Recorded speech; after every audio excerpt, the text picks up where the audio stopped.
Welcome back to the Metric Stack podcast. Today, we're joined by Vicky Freed, who's a chief strategist, loyalty, data, and customer performance at Differly.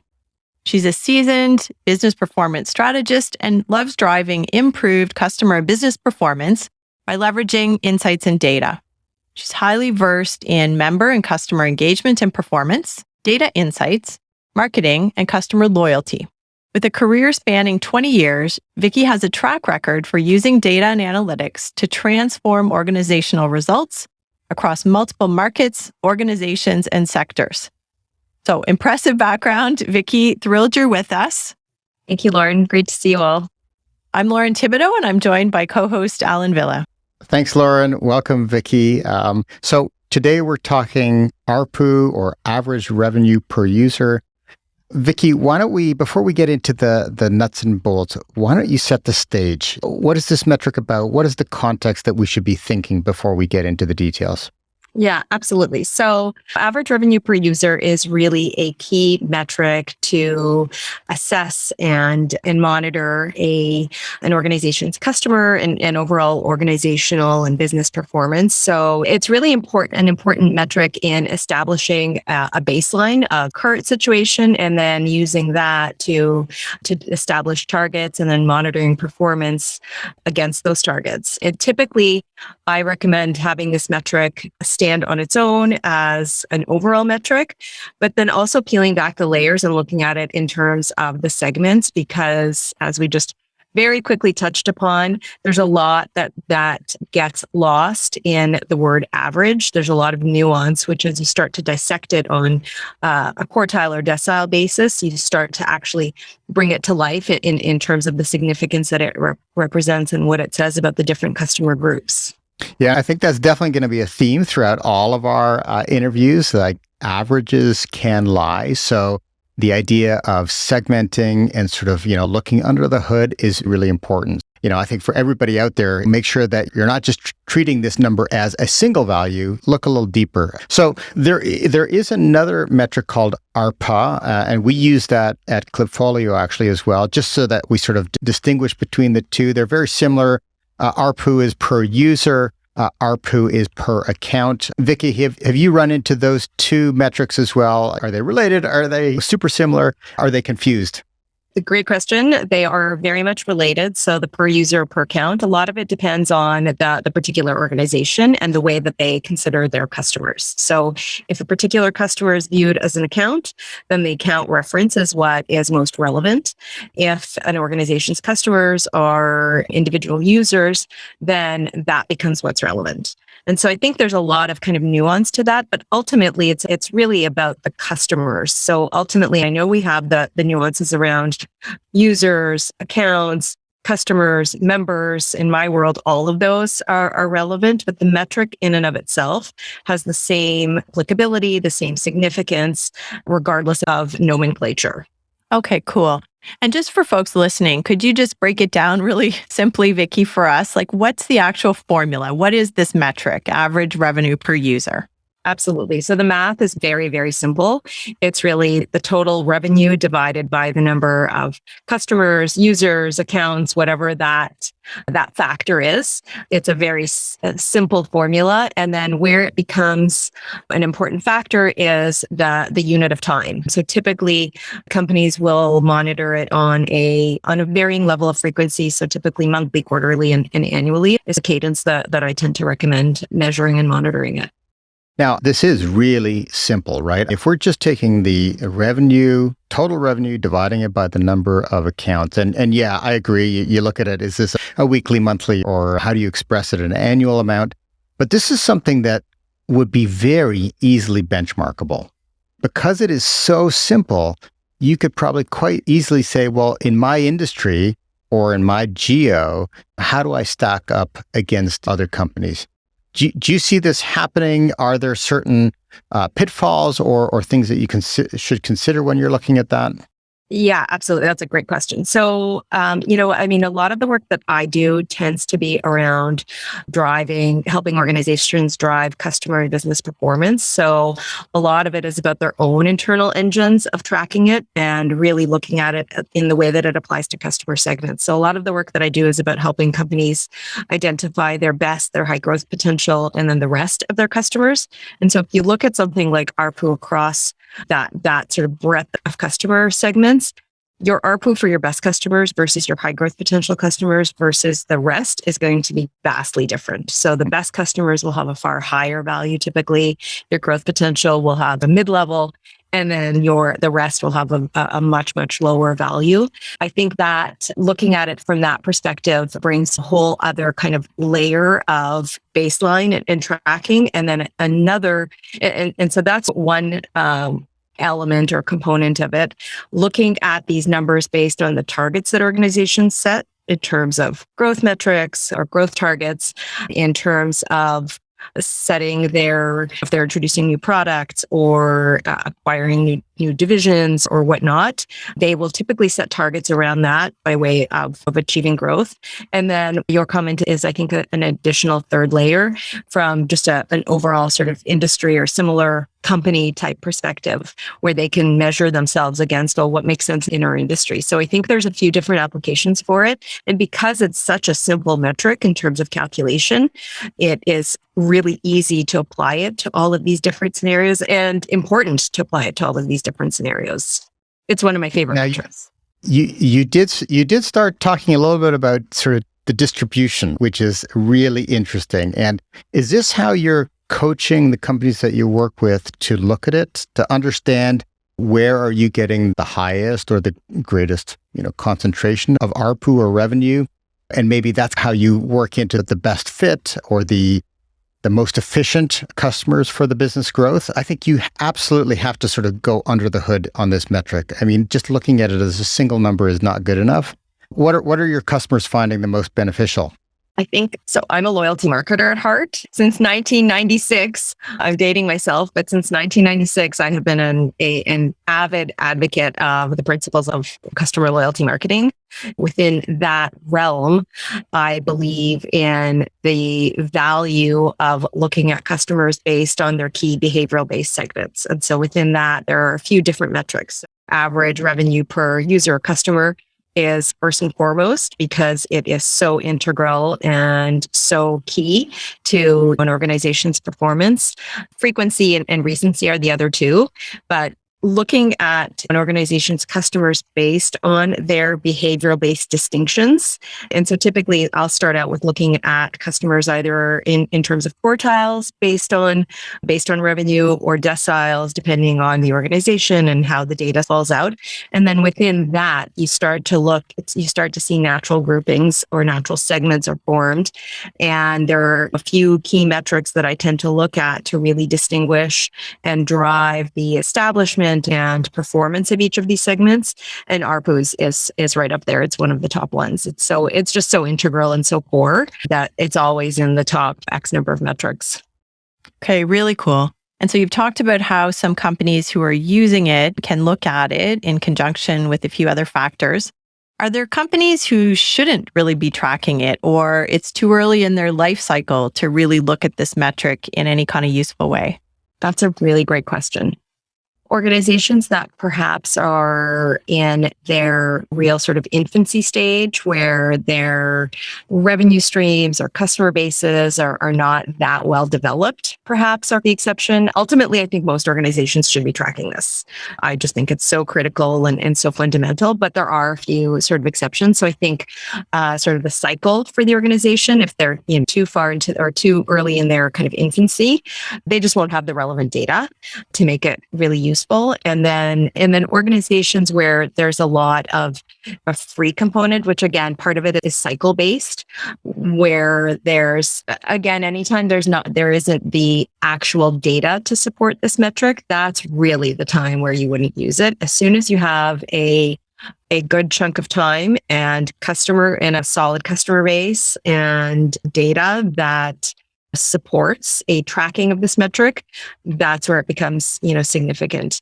The other, and I don't think it's really that applicable to your audience or market, but some organizations just don't have this data. So if you look at the space at the retail space, everything in retail, unless there's a loyalty program in place, is based on transaction data, not based on customer or user data. So, in your industry, in your space, for most of the organizations that Klipfolio tends to work with, it's a massive advantage to be able to have this data. But sometimes organizations that have access to this data sometimes don't realize how fortunate and they are and how much wealth there is just in having access to that data, which if you look at retailers, they invest millions and millions of dollars in developing technologies and systems and programs to capture this data because it's so crucial to the health and performance of an organization. So, Vicky, I was going to ask you about that. Our world is all about subscription revenue, but there's a lot of companies. Probably the lion's share that is not subscription based. So, is this metric one that is more useful for subscription businesses? You're looking at the average revenue per user because there's a recurring cycle, or is this something that is actually applicable to traditional retailers and companies as well? It's super relevant to traditional industries and in the world of retail. And it's very important because of that nuance around identifying the key, performance-based customer segment. In a subscription-based organization or an organization where there is already access to this data, there's a lot of inherent knowledge and insight that comes with just having that data. You're able to know who your best customers are and therefore determine who is it that we need to make sure we're keeping happy and that we're nurturing and we're growing and that we're really investing in the relationships with who are those segments where there's really opportunity for growth. In other industries, it is equally important, just that much more difficult. But honestly, I believe that this is an important metric for every organization with an expansive customer base and a substantial revenue stream. Yeah. Traditionally, you would think like a brick and mortar shop would have average revenue per transaction or average revenue at checkout, basket size. This is one level up in that you're monitoring each individual customer over a certain time span and then aggregating that data to understand, well, what is the frequency and the bucket size over entire month or quarter or year. So you're absolutely right. Modern systems must be able to do this kind of stuff today. Yeah, absolutely. And there's really, if you sort of apply the customer performance or revenue performance lens to it, one of the reasons we track all of this stuff is so that we can improve upon it, so that we know what the baseline is, so that we can set targets around it, and then so that we can monitor and see how we're doing in terms of the strategies that we're implementing and, developing and implementing to achieve those targets. And so if all you have access to is transactions, that's really giving you a very limited lever. There's only so much that you can do with a transaction, especially if it's anonymized. If you have no idea what customer it ties to, there's very little that you can actually do with that, just that in terms of the data insight. Whereas if you start to link it to an actual customer, that opens up the world in terms of what you know about that customer, what other data points you have on that customer, where there's opportunity to nurture and grow that customer in terms of all of the modern technologies that we have available. The amount of data that retailers have on me, they would have everything. They can slice and dice this every which way. So I'm sure they've got it all down pat. They love it when we scan our card at the grocery store and all of those things. Yeah. You touched on a couple of things, Vicky, and I just want to pick up on this. You touched on looking at this in context with, say, frequency or recency of transactions or usage. Can you just talk a little bit about the bundle of metrics that might go together and pair nicely with average revenue per user? Yeah, absolutely. So the traditional, as I said, I'm a loyalty marketer at heart. So the traditional sort of loyalty metrics are recency, frequency, and monetary. And so the sort of purpose or motivation behind a loyalty strategy is to really determine who the most valuable customers or members are to an organization, and then develop the opportunities to grow them along the purchase path. So those tend to be the core metrics. So recency is how recent your last transaction was. Frequency is the number of transactions per period of time. Monetary is the value of the transaction. And then there's a few others that I know we've spoken about in the past. The lift and spend is another important one. There's a win back rate that I like to work with, which approaches another sort of segment, which is past subscribers, members, customers.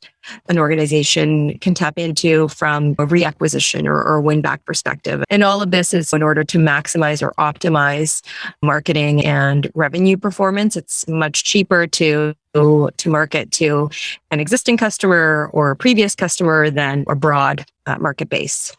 Yeah, I mean, that would be an interesting way to segment the data too. So, what is the ARPU for first-time customers? What is the ARPU for loyal customers? And I can definitely see that's something that you'd want to maximize. How frequent are they going to come back? How loyal? How much are they spending in addition to what they originally spent? Yeah, absolutely. And, so overall value, if you will, of a customer tends to consist of a number of different things. What they buy, how often they buy, how much they spend per transaction. So there's a number of different elements, and they tend to be weighted to create an overall evaluation system of a particular customer. And so then you would apply that to your entire customer base, and that will give you some really important insight into the overall distribution of customers that you have. So I'm going to put you on the spot for a second. So you do this ARPU analysis. You're sitting down, you're looking over all the data. You've got rich ability to segment and slice this stuff.